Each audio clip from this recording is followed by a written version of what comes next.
রাজ্যের মুখ্যমন্ত্রী ডক্টর মানিক সাহা আজ বিকালে রামচন্দ্রঘাট বিধানসভা এলাকার বাজ্জালবাড়ি দ্বাদশ শ্রেণী বিদ্যালয়ের মাঠে অনুষ্ঠিত একটি অনুষ্ঠানের মধ্য দিয়ে বাজ্জালবাড়িতে দ্বাদশ শ্রেণী বিদ্যালয়ের ভিত্তিপ্রস্তর স্থাপন সহ একাধিক প্রকল্পের উদ্বোধন করেন। এই অনুষ্ঠানে মুখ্যমন্ত্রী ছাড়াও উপস্থিত ছিলেন স্থানীয় বিধায়ক রঞ্জিত দেববর্মা, পিনাকি দাস চৌধুরী এবং জেলা পরিষদের সভাধিপতি অপর্ণা সিংহ রায়, জেলা শাসক রজত পান সহ অন্যান্য জনপ্রতিনিধিরা। Duty report, Khowai Times Bangla. আমরা করেছি বা আমি করেছি বা আমাদের সরকার করেছে।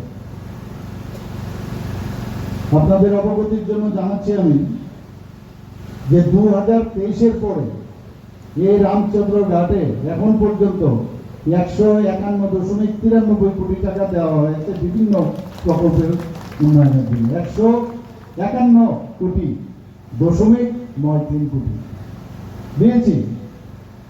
এবং বাজ্জালবাড়ির পুলিশ স্টেশন সম্পর্কে উনি বলেছেন, এবং আমি কিন্তু তড়িঘড়ি করে উনি বলছেন যে এখানে ভেঙে পড়ে আছে এই বিল্ডিংটা, এখানে ইচ্ছা করলে আমরা স্টার্ট করতে পারি, পিছনেই পড়ে থাকে। আমি বললাম যাই হোক, আমরা স্টার্ট করলাম, এসে এখন যেই শুরু করলাম এরপর বলছে নতুন বিল্ডিং লাগে। তা আমি বললাম করবো, পেছনেই লেগে থাকেন। তো আমি দেখি এ ধরনের আমাদের যারা একটি বিধায়ক, আমি তাদের লাইকও করি, আমাদের আরেকজন একটি বিধায়ক আছেন এখানে কল্যাণপুরের এমএলএ, ও পিছনেই লেগে থাকে। তো একদিকে জনসাধারণের জন্য যেহেতু নির্বাচিত, ওনারা তো বলবেনই, আমরাও দেখি কোথাও